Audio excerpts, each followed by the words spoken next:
आहे बाहेरची ती तोडली जाते। बाहेरच्या बाजूला सुद्धा बांधकाम करण्यात आलेलं होतं।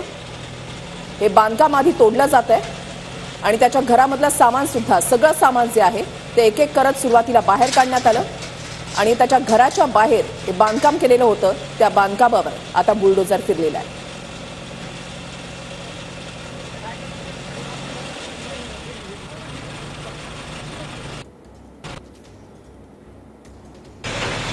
तर वन विभागाकडून ही कारवाई केली जाते। बुलडोझरनं कंपाऊंड वॉल जी आहे ती काढण्यात आलेली आहे आणि त्यानंतर आता खोक्या भोसलेच्या या ग्लास हाऊसवर बुलडोझर फिरवला जातोय।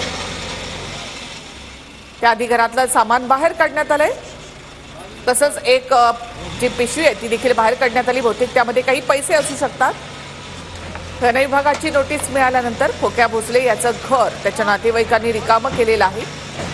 काही थोडंफार सामान होतं ते वन विभागानं बाहेर काढलं आणि त्यानंतर आता या सगळ्या कंपाऊंड वॉल आणि त्याचबरोबर घरावर देखील बुलडोझर फिरवला जातोय। वन विभागाची ही जमीन मात्र अनधिकृतरित्या या वन विभागाच्या जमिनीवर बांधकाम करण्यात आलेलं होतं।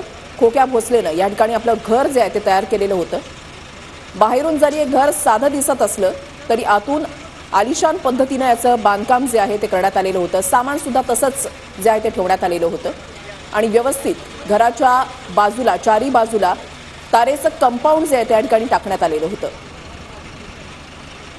वन विभागाकडून नोटीस जी आहे ती देण्यात आलेली होती, मात्र या नोटीशीला उत्तर न दिल्यामुळे आता थेट बुलडोझर जो आहे तो फिरवला जातोय।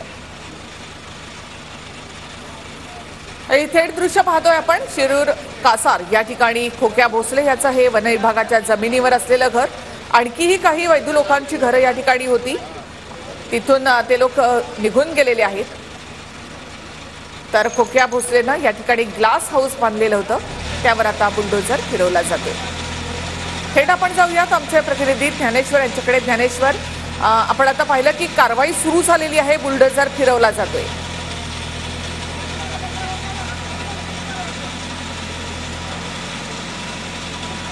सतीश तुर्प खोक्या भोसलेच्या घरावर वन विभाग व पोलीस पथकाच्या वतीनं कारवाई सुरू करण्यात आली आहे। सुरुवातीला संसारोपयोगी साहित्य जे आहे ते घरातून काढून घेण्यात आलं होतं। नंतर आता थेट जे आहे ते जेसीबीच्या सहाय्यानं सतीश तुर्प खोक्या भोसलेच्या घरासमोर जे बाथरूम होती ती बाथरूम जे आहे आता जेसीबीच्या सहाय्यानं काढून घेतली जाते आणि समोरचं अतिक्रमण काढून घेतल्यानंतर थेट सतीश उर्फ खोक्या भोसलेच्या घराला हात लावण्यात येईल आणि त्यानंतर जेसीबीच्या सहाय्यानं जे आहे ते सतीश उर्फ खोक्या भोसलेचं ग्लास हाऊस जे आहे ते पाडण्यात येणार आहे। सतीश उर्फ खोक्या भोसलेच्या गेल्या काही दिवसापासून अडचणीत वाढ झाली होती आणि वन विभागाची आज ही मोठी कारवाई म्हणावं लागेल। खरं तर यापूर्वीच सतीश उर्फ खोक्या भोसलेने अतिक्रमण केलं म्हणून वन विभागानं गुन्हा दाखल केला होता, त्याला नोटीस देण्यात आली होती। मात्र ती नेमकी नोटीस कधी दिली होती ही माहिती समोर आली नसली तरी नोटीस देण्यात आली होती आणि त्या नोटीसचं समाधानकारक उत्तर वन विभागाला मिळालं नसेल आणि त्या अनुषंगाने जी ही कारवाई सुरू केली। विभागीय वन अधिकारी अमोल गरकळ स्वतः या ठिकाणी हजर झालेत आणि त्यांच्या मार्गदर्शनाखाली जी आहे ती ही संपूर्ण कारवाई या ठिकाणी केली जाते। सतीश उर्फ खोक्या भोसलेच्या घरासमोर जे बाथरूम होतं, जे शौचालय होतं ते या ठिकाणी जेसीबीच्या सहाय्यानं काढलं जात आहे। समोरचं कंपाऊंड सुद्धा जेसीबीच्या सहाय्यानं काढून घेतलं आहे आणि आता हे समोरचं अतिक्रमण हटवल्यानंतर सतीश उर्फ खोक्या भोसलेचे हे ग्लास हाऊस सुद्धा जमीनदोस्त केलं जाणार आहे। खरं तर वन विभागानं पूर्वनियोजित अतिक्रमण काढण्याचं हे नियोजन केलं होतं।